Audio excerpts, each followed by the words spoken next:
बंगाल में सत्ता बदलते ही वीआईपी सिक्योरिटी पर बड़ा एक्शन। अभिषेक बैनर्जी से लेकर टीएमसी नेताओं और पुराने अफसरों की सिक्योरिटी हो गई है कम। टीएमसी नेता अभिषेक बैनर्जी की Z+ सुरक्षा भी हटा दी गई है। इतना ही नहीं, कई नेताओं के घरों के बाहर तैनात पुलिस गार्ड भी वापस बुला लिए गए हैं। सरकार का कहना है कि नए खतरे के आकलन के बाद ये फैसला लिया गया है। हालांकि पूर्व मुख्यमंत्री ममता बनर्जी की सुरक्षा में कोई बदलाव नहीं किया गया है।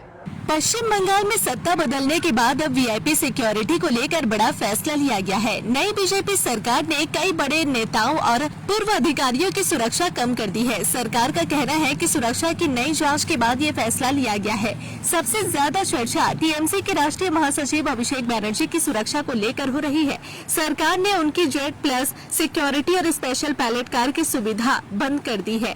इसके साथ ही उनके कालीघाट स्थित घर और कैमिक स्टेट ऑफिस के बाहर तैनात अतिरिक्त पुलिस बल को भी वापस बुला लिया गया है।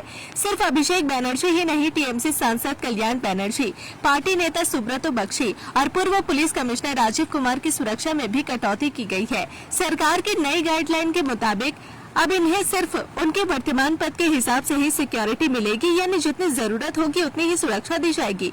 पूर्व मंत्री आरोप विश्वास की सुरक्षा कम कर दी गई है क्योंकि फिलहाल उनके पास कोई मंत्री पद या बड़ा सरकारी पद नहीं है। वहीं बेलियाघाटा के विधायक कुणाल घोष को भी अब सिर्फ विधायक स्तर की सिक्योरिटी दी जाएगी।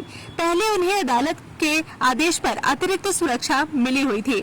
इस लिस्ट में कई पूर्व पुलिस अधिकारी भी शामिल है। पूर्व डीजीपी मनोज मालवीय और पूर्व कार्यवाहक डीजीपी पीयूष पांडे की अतिरिक्त सुरक्षा भी वापस ले ली गई है। सरकार का साफ कहना है कि किसी भी व्यक्ति को जरूरत से ज्यादा सुरक्षा नहीं दी जाएगी।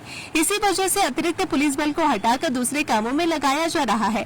हालांकि सरकार ने ये भी साफ कर दिया कि पूर्व मुख्यमंत्री ममता बनर्जी की सुरक्षा में कोई कटौती नहीं होगी। उनकी सुरक्षा पहले की तरह ही जारी रहेगी। अब इस फैसले को लेकर बंगाल की राजनीति भी गर्मा गई है।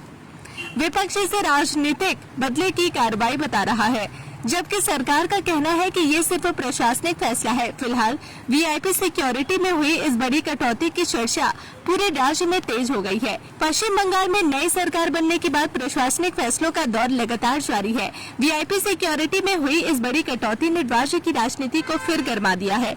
अब इस फैसले पर सियासी बयानबाजी और तेज हो सकती है।